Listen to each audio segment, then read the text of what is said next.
to start here. Yeah, we're T-minus 15 seconds. Yep. No, you're good, Pat. Don't worry about it.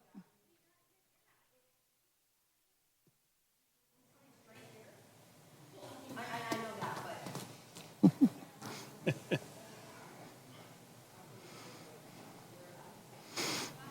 All right. Well, we are here with from the pews.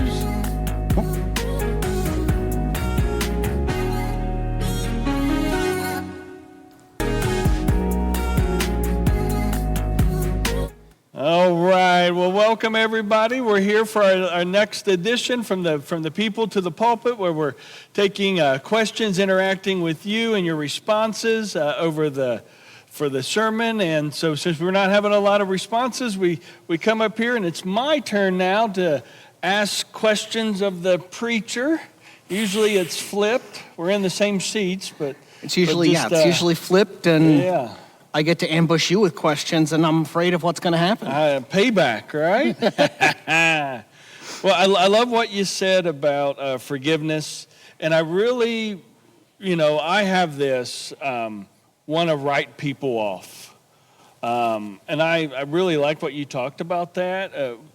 Forgiveness isn't like that, even though we have a desire to write people off, especially those who have hurt us. Can you talk a little bit more, like, why is that important to not write somebody off entirely? Well, what happens when we do that?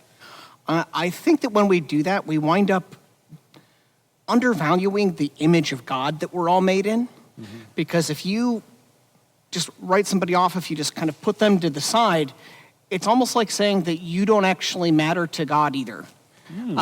So as we are supposed to be the representatives of Christ here on earth, we're supposed to be acting as people of love and love as Christ would love. Well, if I'm not treating somebody with love, and if I'm purposefully pushing them off to the side, I'm not validating that image of God that everybody's made in. And there could be any number of reasons for why I'm doing that.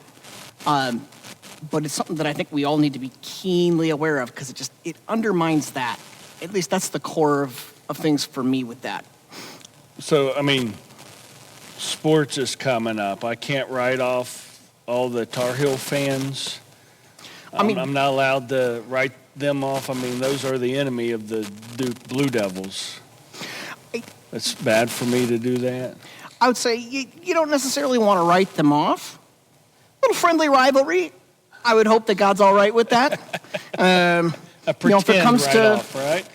If it comes to trading blows, I think you might have taken it too far. Okay. But just argue about the right color blue. Yes. and the answer is blue and maize. Oh no. All right. I like also what you said, that this is the Lord's Prayer, and this part of the Lord's Prayer, forgive as we are, forgive my trespasses as we forgive those trespassing us.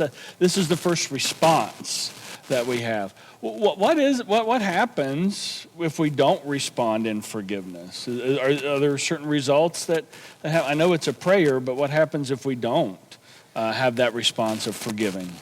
If we don't have that response of forgiveness, I think we're doing ourselves a disservice. Because then what we're trying to do, and what happens in our relationship with God, is it all becomes worship, and not always a worship of God. Slowly, I think it can turn into a worship of us, that we are more important. And so that's another space where there's that interconnecting with forgiveness. Not only do we need to be forgiven, because obviously we do stuff that isn't quite right, we mess stuff up, but other people need to be forgiven. All humans need both of those things to just kind of function right. And I think that we wind up with malformations in our faith, in our discipleship, when we don't let that happen. I like what you said. You're very close that if you don't forgive, then you put yourself in this. If we don't forgive, we can start putting ourselves in the place of God. And that's a very scary place, even though some people want to be there. But I'd say it's got to be good to be God in a lot of regards.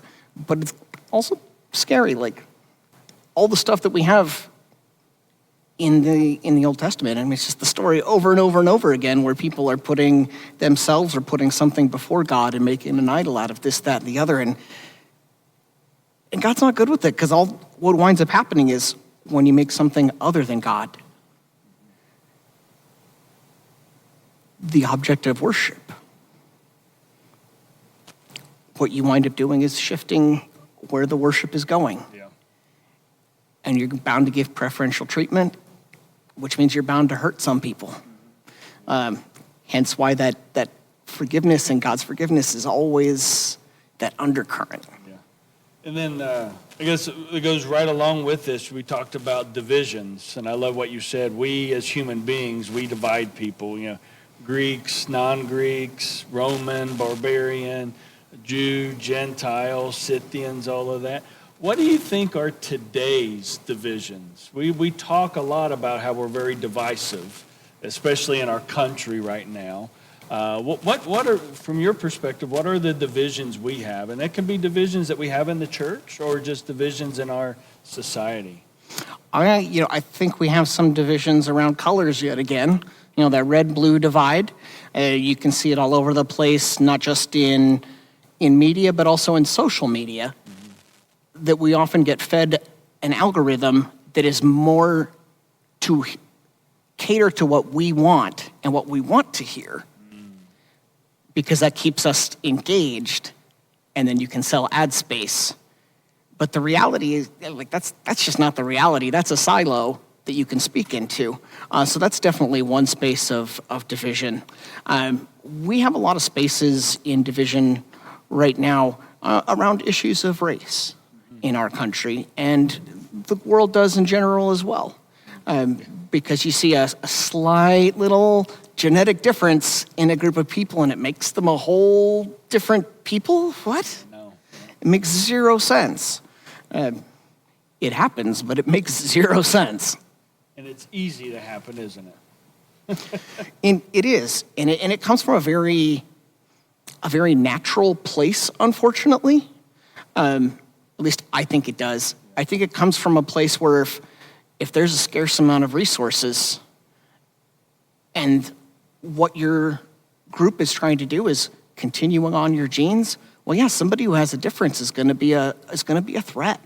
It's going to be someone that's potentially scary. And other groups of human beings are going to be the first scary thing that you're going to do. That's why, we've had that conversation going back to social media online, that bear or man question that so many, several months back. It's that same thing. Where's the fear of where we're at, and where's that coming from?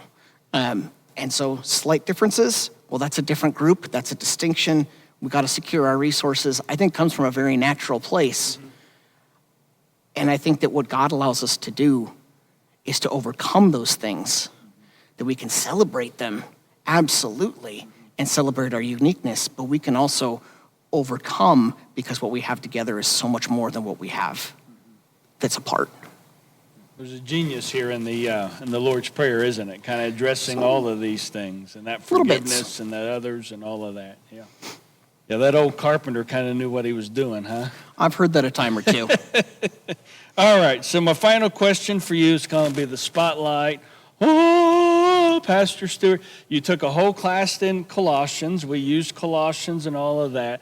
So what would you like to tell everybody? What is the golden nugget that you would have for us all out of the book of Colossians? And it doesn't have to be with forgiveness, but it might be whatever. But you've taken it, you love it, you've talked about your nerd and you like all that. So give us that nugget of that gold nugget. From just the part that we use today? From any part of Colossians. Because there's a couple there's several things that I really, really like. I love the first part. You're a pastor. You like all these 3 points. I'm just asking for one. I'm not going to give you.